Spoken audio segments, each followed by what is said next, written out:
دیکھو اس میں نظر تو برحق ہے، لگنے کا امکان ہوتا ہے، لیکن ہر وہ چیز جس کا امکان ہو ضروری نہیں ہے کہ وہ لازمی ہو بھی جائے۔ امکانات کی دنیا تو بہت بڑی ہے نا، اس میں افراط اور تفریط ہے۔ کچھ لوگ تو ایسے ہیں جو نظر کے وجود ہی کو نہیں مانتے، وہ کہتے ہیں نظر سرے سے لگتی ہی نہیں ہے، اور کچھ لوگ کہتے ہیں ایسے ہیں کہ اس میں بہت مبالغہ کرتے ہیں، ان کو ہر وقت لگ رہی ہوتی ہے ان کے رائے کے مطابق کہ اس کو لگ گئی، اس کو لگ گئی، اس کو لگ گئی، یہی چلتا رہتا ہے پروگرام۔ تو نہ اس میں وہمی بننے کی ضرورت ہے اور نہ نظر کا انکار کرنا جائز ہے ہمارے لیے۔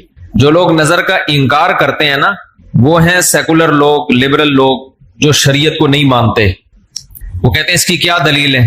بھائی ہمارے پاس دلائل، مشاہدہ بھی دلیل ہوتی ہے، لیکن وحی خود دلیل ہے ہماری نظر میں۔ وحی جب نبی صلی اللہ علیہ وسلم نے بتا دیا کہ العین حق، نظر برحق ہے، تو ہمارے لیے یہ بھی ایک دلیل ہے۔ اب کوئی رسول کو مانتا ہی نہ ہو، اللہ کو مانتا ہی نہ ہو، تو وہ نہ مانے، وہ اس کا ہیڈیک ہے۔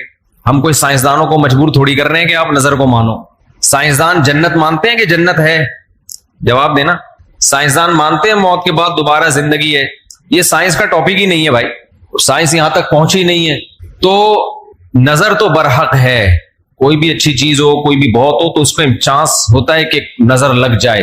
نبی صلی اللہ علیہ وسلم نے فرمایا اگر کوئی چیز تقدیر پر غالب آ سکتی تو وہ نظر ہوتی، اور نظر اونٹ کو ہانڈی تک پہنچا دیتی ہے۔ اچھا والا اونٹ ہوتا ہے، نظر لگی گیا۔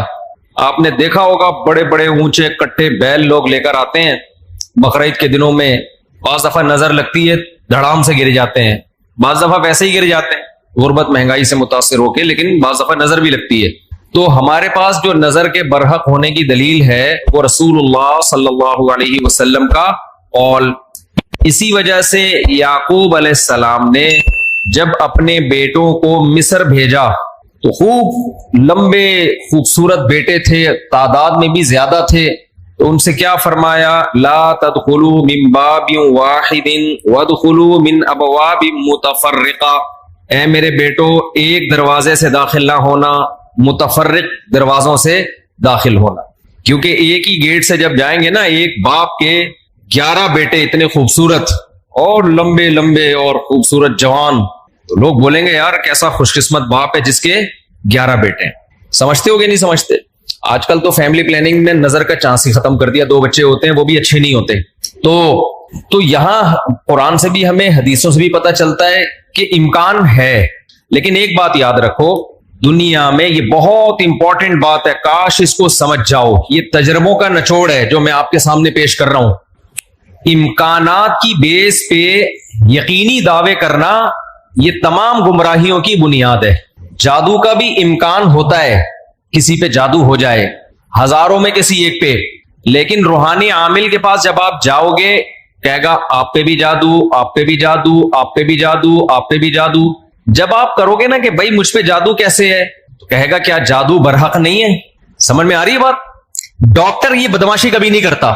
آپ ڈاکٹر کے پاس جاؤ، آپ کے گردے میں پین ہو رہا ہے، وہ چیک کرے گا کہ گیس کا پین ہے یا پتھری کا پین ہے، کیونکہ ڈاکٹر اس کا علم ہے باقاعدہ۔ وہ کبھی یہ نہیں کہے گا کہ پتھری ہے بس تکا مار دیا۔ بھائی ڈاکٹر صاحب پتھری کا پین کیوں ہے؟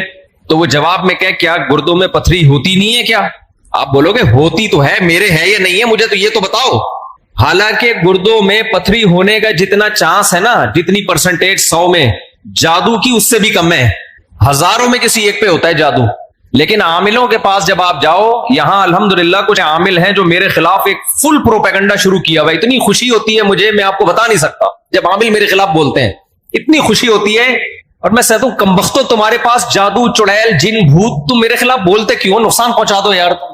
تو اس سے ان کا کمزور ہونا اور ثابت ہو جاتا ہے کہ ان تلوں میں تیل نہیں ہے۔ خیر میں نظر کے موضوع کو مکمل کروں، کیونکہ روحانی عاملوں کی بات آتی ہے تو مجھے ان کے خلاف بولنے میں ایسا خون بڑھتا ہے، میرا ایک دم جوش میں آ جاتا ہوں، ایسا لگتا ہے کچھ نہیں بھی کھایا ہو پاور آ جاتی ہے باڈی میں۔ ان کے خلاف بولنے میں مزہ بہت آتا ہے، صرف مسجد کا تقدس ہے، باہر آؤ تو اس طرح نہیں بولوں گا، انگلش میں بھی گالیاں دوں گا، پنجابی میں بھی، اردو میں بھی۔ یہاں بڑے بڑے عامل ہیں جو بڑے پنپ رہے ہیں، اور ہمارے بڑے بڑے مولانا جا کے نا ان کو پروموٹ کر رہے ہیں، بے شرموں کو، ان بے غیرتوں کو۔ خیر فی الحال اتنی گالی کافی ہے۔ تو اچھا میں کیا کہہ رہا تھا یار، عاملوں کے ٹاپک آتا ہے تو اتنی خوشی ہوتی ہے۔ جی نظر کی بات کر رہا تھا میں۔ تو نظر میں جو ہے نا لگنے کا چانس ہوتا ہے، یہ ہے، لیکن چانس سے فائدہ اٹھا کے ہر ایک کو یہ کہنا کہ تم پہ جادو ہے، تم پہ نظر ہے، تم پہ یہ ہے، ڈاکٹر یہ کام نہیں کرتا۔ شوگر کا چانس ہوتا ہے آپ کو کہ شوگر ہے، لیکن یہ تو نہیں کہ ڈاکٹر جب تک کمپلیٹلی تحقیق نہ کر لے، ڈاکٹر نہیں کہے گا تمہیں شوگر ہے، تمہارے گردوں میں پتھری ہے، تمہارے پیٹ میں یہ مسئلہ ہے۔ حالانکہ امکانات تو ہوتے ہیں، لیکن آپ یہ جو ڈرامے باز لوگ ہیں نا، روحانی عامل، ان کے پاس جاؤ گے نظر ہی لگی ہوئی ہے آپ کو، لازمی کیا لگی ہے؟ کیونکہ جب کسی کے پاس کوئی فن نہیں ہوتا، علم نہیں ہوتا، تو وہ سب کچھ جانتا ہے۔ پھر سمجھ رہے، ڈاکٹر کے پاس علم ہوتا ہے کڈنی کا، لہذا تحقیق کرے گا، 100 میں 2 کو کہہ دے گا تیرے گردے خراب ہیں۔ عاملوں کے پاس چونکہ جن چڑیل بھوت کا علم ہوتا ہی نہیں ہے، لہذا ہر ایک پر جن بھی ہے، چڑیل بھی ہے، اور بھوت بھی ہے، اور نظر بھی ہے، اور موکل بھی ہیں، اور ہمزاد بھی ہیں، اور پتہ نہیں کیا کیا ہے، ڈرامے بازی۔ سمجھتے ہو؟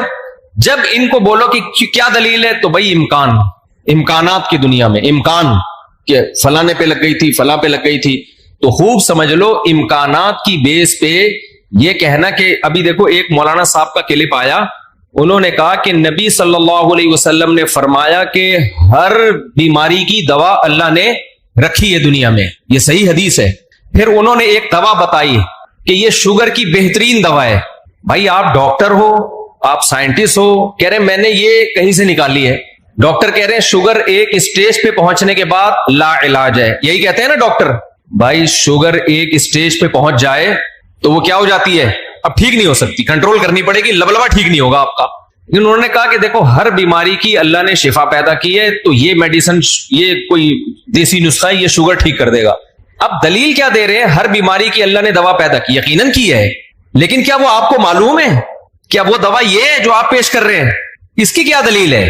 بھائی بہت ساری دوائیں لوگوں کو معلوم نہیں ہے۔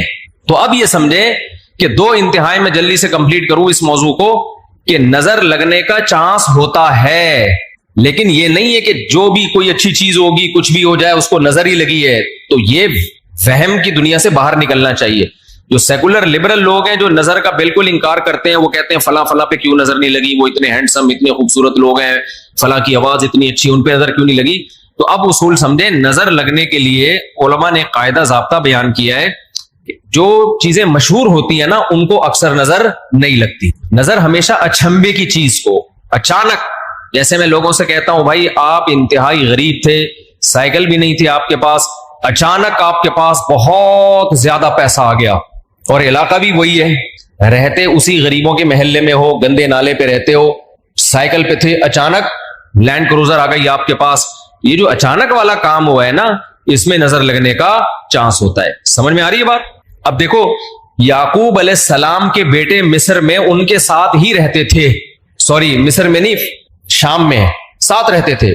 وہاں یعقوب علیہ السلام نے نظر سے بچنے کا یہ والا اہتمام ہمارے علم میں نہیں ہے کہ بچوں کو کہو دروازے سے الگ الگ جایا کرو، ایک ہی دروازے سے۔ لیکن جب مصر جا رہے ہیں نا، اجنبی جگہ ہے، وہ لوگ یعقوب علیہ السلام کے بیٹوں سے مانوس نہیں ہیں۔ وہاں یعقوب علیہ السلام نے کہا ایک نئی جگہ پہ جا رہے ہو، اچانک اتنے بیٹے جب لوگ دیکھیں گے نا خوبصورت، وہاں چانس ہے۔ تو اس سے پتہ چلتا ہے کہ اپنی نعمت کو آہستہ آہستہ ایکسپوز کرنا چاہیے۔ سمجھتے ہو کہ نہیں سمجھتے؟ آہستہ آہستہ کیا کرنا چاہیے؟ پہلے پہلی ہو، پھر دوسری، استغفر اللہ، یعنی آہستہ آہستہ۔ ایک کمارا آدمی جس کو کوئی رشتہ نہیں دے رہا، اچانک 4 بیویاں لے کے گھوم رہا ہے، تو چانس ہوتا ہے اس کے نظر لگنے کا۔ اس لیے ایک دم سے نہیں، تھوڑا تھوڑا آہستہ آہستہ، پہلے پہلی ہوگی، دوسری میں کچھ پٹو گے، تھوڑی بےزتی ہوگی، تھوڑی عزت ہوگی، کچھ لڈو، کچھ گالیاں مل جل کے، پھر تیسری، تو اس طرح کر کے چلانا، ٹھیک ہے؟ تو اچانک کوئی نعمت آتی ہے تو اس پہ نظر لگنے کا چانس ہوتا ہے۔